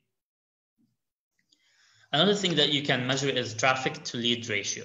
So Traffic here means how many people have either clicked on your link or saw your Facebook post, and lead means how many of them actually converted to do are interested in doing an action. So for example, if I put a Facebook post, I can see that 1,000 people saw the post, but only I can also know that 10 people clicked on the link in the post. So then you have a very low 0.1% traffic to lead ratio. So you have to think of how can I increase this ratio? How should I make people click more on the link to go to my website or watch my video or donate to me? So it depends on what your action is. You also can do a ratio of potential member to donor. So how much a potential member conversion rate and a donor, these are two different things, and donor conversion rate. So if I had at the beginning of the year 100 potential members, and by the end of the year only 5 of them signed up, then I have a 5% potential member ratio, which means out of every 100, I can expect 5 members to join. So I have to go back to my board and think, why are these people why is this number so low? How can I make more of the potential members join? Same thing with donors. If you go during this year and you have meetings with 20 donors and you only get 1 donation this year or 1 funder, then that's also 5%. How can I increase that number? What are the donors not liking about my meetings? So you think about that, how can I market myself better? And then you use these numbers to analyze what you are doing wrong. Same thing with the website traffic and conversion, the social media traffic rates, the things that you can monitor, definitely the likes, the comments, the shares, the impressions, the engagement, all of that.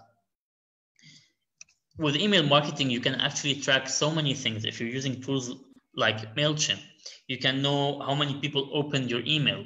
And usually the industry average of emails is around 15%. So if you're doing higher than that, that's great. If you're doing lower than that, how can I improve? Maybe I can change the subject line. I put emojis in the subject. So many things you can do to improve people opening your emails. How many people are unsubscribing? And if there's a lot of people unsubscribing, then why are they unsubscribing? How many people are opening the emails? You can actually track that. And how many people clicked on the links. And you can even see if a person opened the email 30 times or 20 times, then this person is very interested in what you are sending. So you can maybe send a message to that person, try to convince them to join, for example. How much organic offline mentions you have this year? So how many times the TV has mentioned you without you telling them? How many times your events end up in newspapers? How many times you were mentioned on the radio? These things. And then also you can measure things like the length of a TV interview, the radio and print interviews, and how many times that happened during the year. So these are just some examples. You can come up with your own indicators for your strategy. And based on the results that you have, and I would usually recommend that you do this on a quarterly basis, so every 3 months, so you can adapt and change. And if you can do it every month, that's even better. But you don't want a lot of bureaucracy and analytics to take away from your creating impact. So once you can track your KPI throughout the quarters, you see, oh, I'm doing better or I'm doing worse, and I adjust accordingly. Any questions about KPIs before we move to the next point?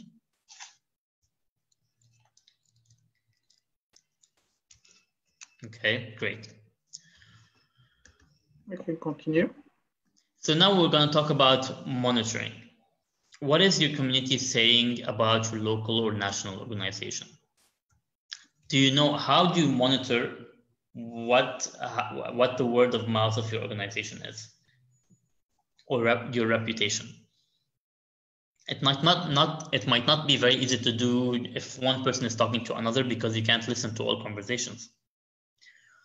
But what you can do is you can have media monitoring tools that can monitor online, for example, what is being said about your organization. So we're going to do an online exercise now.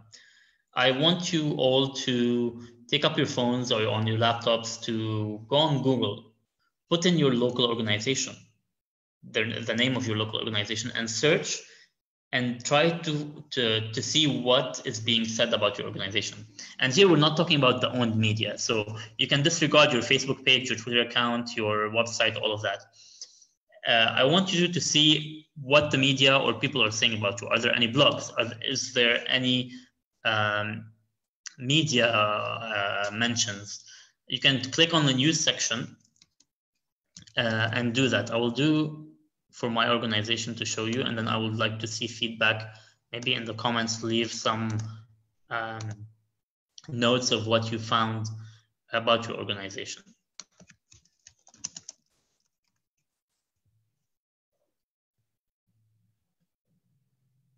So I hope everyone is doing this. I'm gonna show you.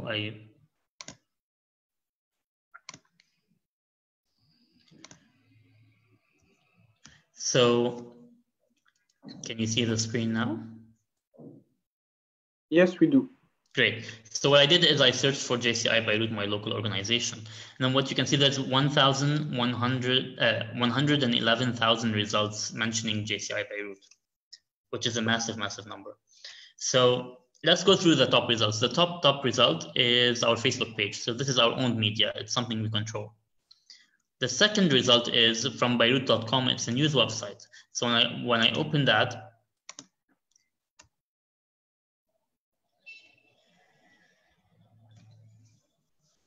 it will show me what this website is writing about our organization. I'll wait for it to load and go through the other things. So we also see JCI Lebanon's LinkedIn account, Twitter account. These are owned media as well. So here we can also see Laptivity is an event platform in Lebanon where they post events that are happening in the town. So here you can see an event from 2019, our JCI Beirut Recruitment Day, our trainings. And then here is the first media article about JCI Beirut, the iGreen Beirut project. If we open this, you will see an article by the United Nations Information Center in Beirut on their partnership with JCI Beirut on this project. So it's a media mention. And then sometimes you will find things that are not related. So this one here, American University of Beirut Medical Center receives full something else. So when you read this, American University of Beirut Medical Center receives full JCI accreditation. Something you should know is that there's another organization called JCI, Johnson Controls International, which is an organization that gives accreditation to hospitals. So sometimes in your search, you will find things that are not related. And the good thing about when I looked up JCI Beirut, the first 8 search posts are about JCI Beirut and not this other organization. So the better that you keep posting on social media or showing up in articles, improving your search engine optimization, the higher you will rank on Google, and it's better for your organization. So only 1 out of the first 10 posts, 10 search results are not related to JCI. This one here is the So Can She project, which is on the JCI project gallery. And this is also very important for every local organization to go on the JCI website and post their projects there, because it will give you search engine optimization for your local organization. If you don't have the projects on there, they will not show on Google. So let me show you some of the things that we saw. So this was the listing. It's just a short listing on Beirut.com talking about what JCI is and the web links to JCI Lebanon. This is the media article about the iGreen Beirut project that was held with the United Nations. So this was actually posted on the United Nations page on website. And then all the media usually take a lot of articles from the United Nations page. So this is very good exposure for our organization. And then here is the project gallery, the project gallery on jci.cc showing one of the projects, So Can She, a woman empowerment project that took place last year in Beirut. So with pictures and everything. So this is really important to raise your profile online. And then if you want to search for news articles, you click on the news function here. So you can see different things. You can see all the photos that are being shared under JCI Beirut's name. So there's a lot of things, training. This year we hosted the National President's Meeting in Lebanon by JCI Beirut. So a lot of the things that JCI Beirut is doing is showing up here. And when you click on news, you see all the news articles that are being mentioned that were done by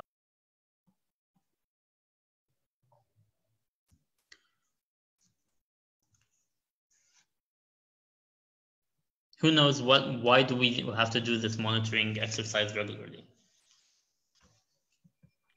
To know how to manage our e-reputation?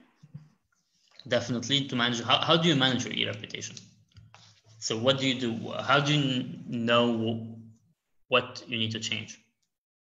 For example, if you have our website for our local or national organization, when we search on Google and it is not ranked in the first result, so we should work on our SEO, search engine optimization.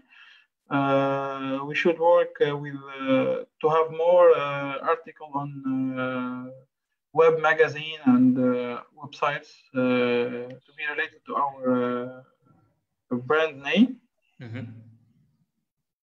Yes, definitely. So it's a bad thing that if you go on Google and search your name and you find a lot of negative articles, definitely. But it's also very bad if you don't find anything, because how are people going to find you and reach you? If you meet someone on the street and you tell them about JCI and then he goes on his phone and he Googles and he doesn't find anything about your local organization, he's not going to get excited. He's going to be, oh, these people don't do anything, right? So you have to work on increasing as much as possible the amount of content that is available online about your organization. So have a very active Facebook page. Try as much as possible to always send press releases. Tell your partners to write about projects that you've worked on together on their websites. Send things to the media, do TV interviews, radio, a lot of different things that you can do. Have your members even post on their Facebook pages about what they're doing, not necessarily just on the JCI page. Now, if you have bad articles about you, it's very hard to control. Sometimes you might be able to message the author and tell them, oh, you have misinformation here, maybe you can fix it or add this thing, but they will probably not reply to you if there's someone keen on attacking you. So what you have to do is try as much as possible to have the good things about you be ranked higher and more frequently than the bad things, if there's any. So this is a good thing that you can use also to track. When we're talking about KPIs, you can also measure how many good articles or good mentions of your organization versus bad mentions, and try to see if there's a lot of bad things being mentioned. What's the reason behind that? How can we fix it? How can we change people's reputation, our reputation, people's thoughts about our organization? So another thing that you can do, and you can do this right now, instead of going every week to Google and searching your organization. And by the way, you can do this the same for yourself, especially if you're a local board member or national board member or a project director. You can look and search your name on Google and see what people are saying about you, or if you're being quoted somewhere, or if someone didn't mention you somewhere that you were not aware. For example, I did this on myself because of my tweets. I searched myself and I found around 100 articles using my tweets as a reference about Lebanese things that are happening in Lebanon, not related to JCI. So you can use this for Google Alerts, which basically is a notification of whenever someone mentions the keyword that you put, you will receive an email in it, and you can customize it to be a daily email or a weekly email or a monthly email. So what you have to do is just go on google.com/alerts, and I will do that. for you.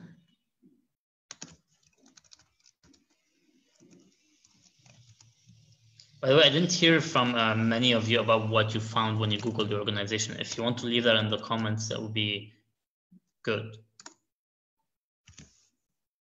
Khulud said that she found 12,600 results about her local organization. Yes.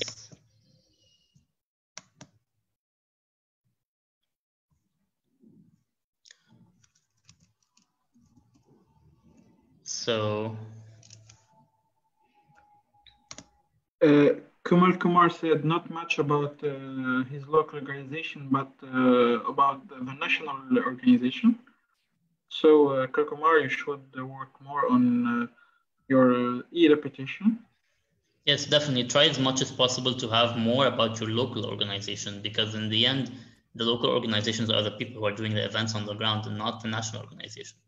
So here you can see Google Alerts. So you can see I've already have a alert set up for my name, but you can also do for your local organization. It's very simple. You just type it in, and then it will show you some of the things that might be sent to your email. And then you create alert, and then you can also customize the alert. So how many times, at least once a day, at most once a day, as it happens. So every time someone mentions you, you get an email. And then you can try to choose which sources that you want. So news, blogs, web, video, anything like that. Which language that you want it in. So you want news in any language or just in English. You can also specify according to which country these articles are in, or all countries. And if you want to see only the best results or everything, and then which email you want it to be delivered to. If it depends on how many emails you have, so you can choose this. And once you create an alert, it will be added here. You can edit any alerts that you have. And then from now on, you will start receiving alerts to your inbox every time you are being mentioned. So this saves you a lot of time instead of just Googling your name or your organization every day. This will help you. Now, sometimes this might not catch everything, so I would recommend like once a month, do the search yourself and see, because it will not catch everything that is being posted about you.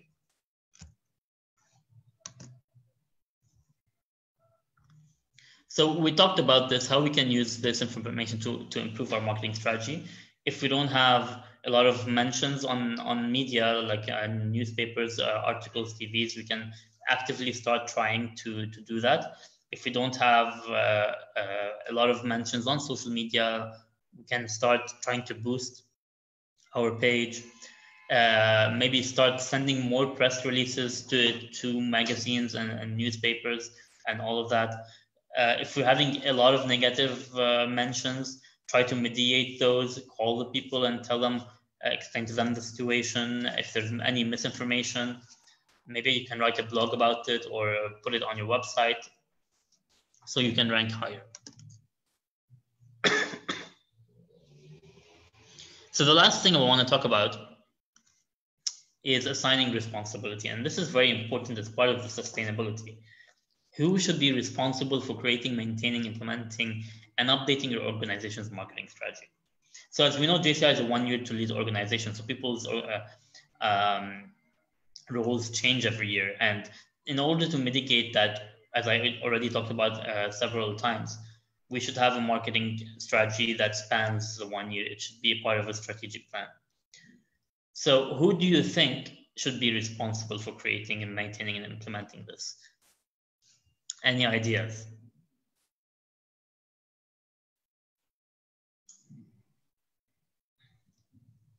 Come on, any ideas? This is the last thing that we're doing today, so we can assign a communication director. Communication director, great. A media, we should create a media community. What do you mean by that? President and vice president of PR director, great. A marketing team, definitely, especially if you have a big national or local organization, one person might not be enough. Community manager. Mm-hmm. Great. So here are some of the recommended roles that you can create.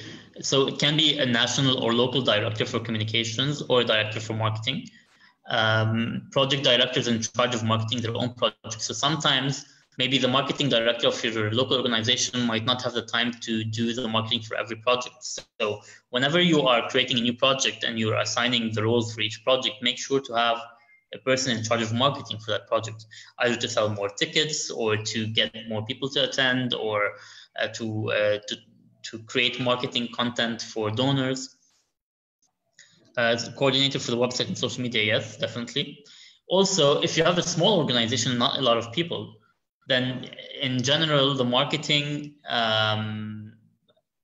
responsibilities are delegated to the national or local secretary general.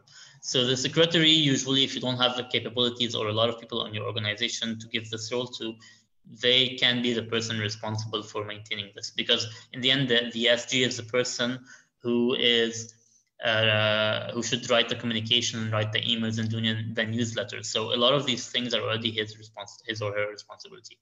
And then, as I said, if you have a big organization with a lot of people and one person might not be enough, then a marketing committee is it might be required, and this can be on the national or the local level. On the national level, you can have different people from different organizations on this marketing committee to get the opinion of everyone. And on the local level, you can choose maybe different project directors, different members to be on your team. And you might need different expertise. So sometimes you need a copywriter, someone who's good in writing in English or in the language that you want. Someone who's a good designer, someone who has connections with the media is very important. So different roles can come into the same marketing committee.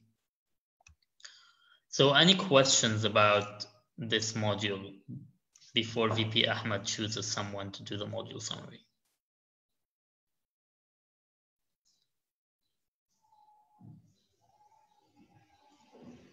Okay, no questions. I think I will choose someone. Sure. So there is a volunteer, or I choose? Is there a volunteer?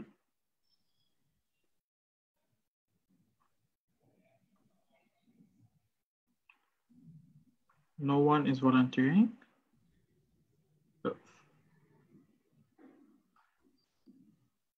Fatma Omar, I'm unmuting you.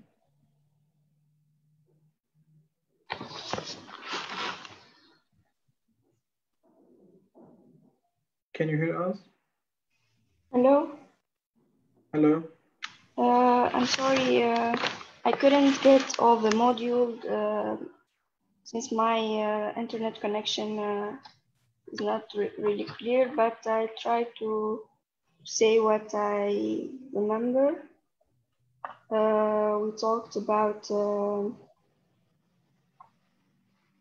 growth strategy matrix, how we can do a matrix to know how to use marketing to attain certain objectives.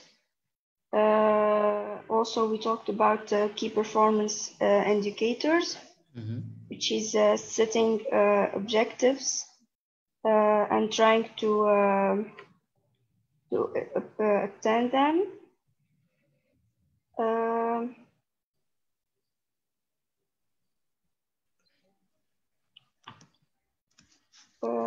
Also, we talked about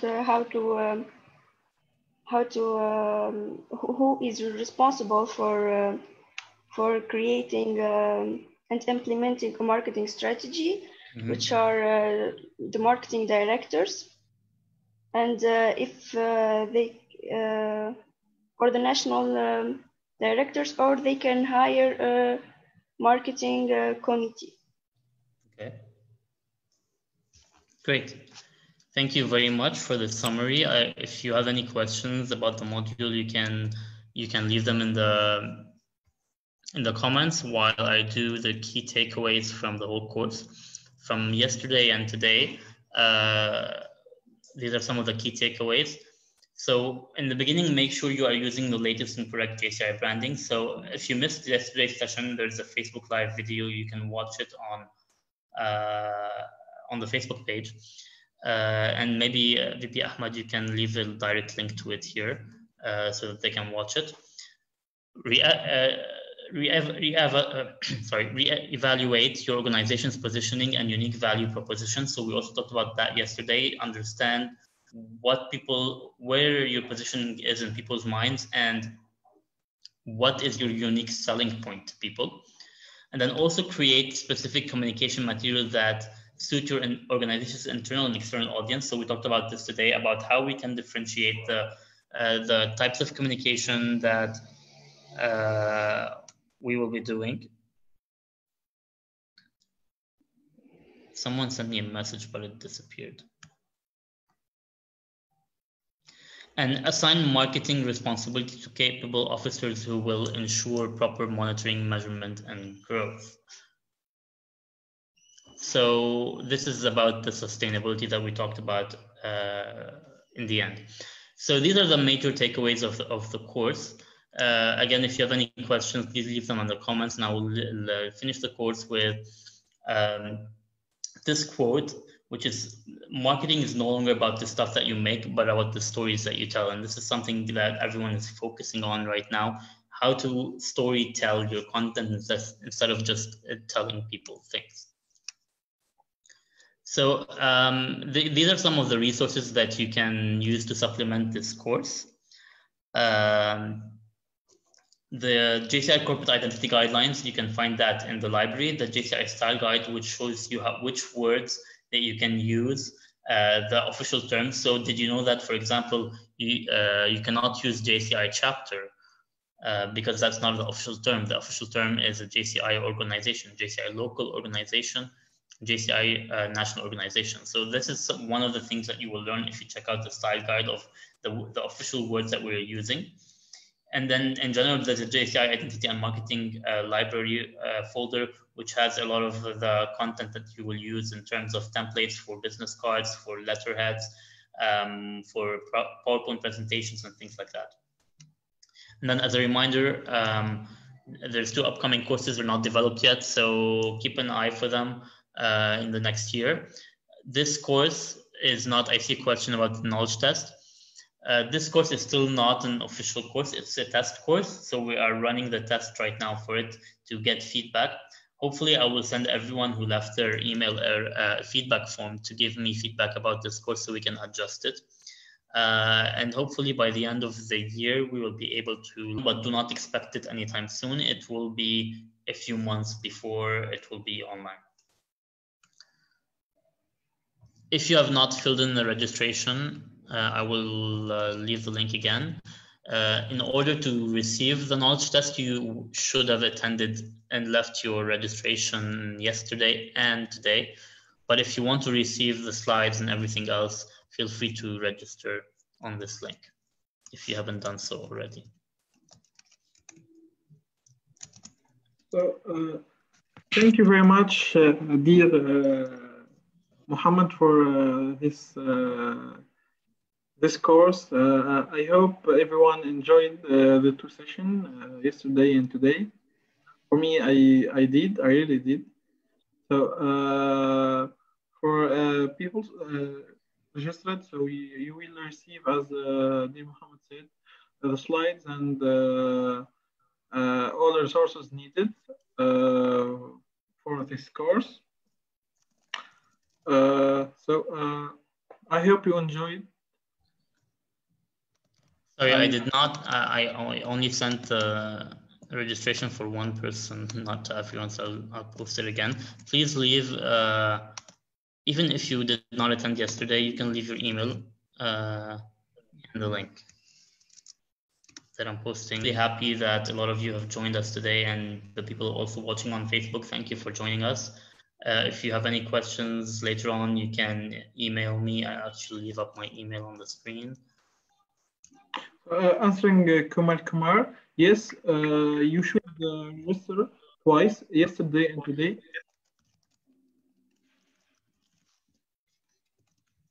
So that's my email. You can use it to contact me if you like.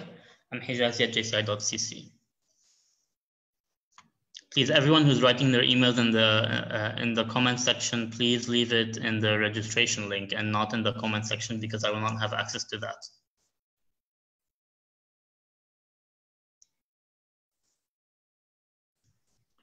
So, thank you very much. Thank you. You have the floor.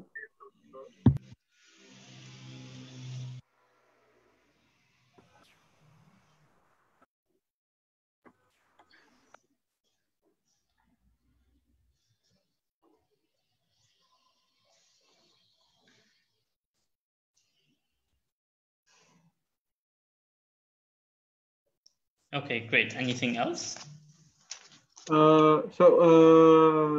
you sent the link of the live session on Facebook, anyone who want to rewatch the session, you can find the two sessions of yesterday and today on our Facebook page, JCI National. Khulud, the email is already shown on the screen. It's mhijazi@jci.cc.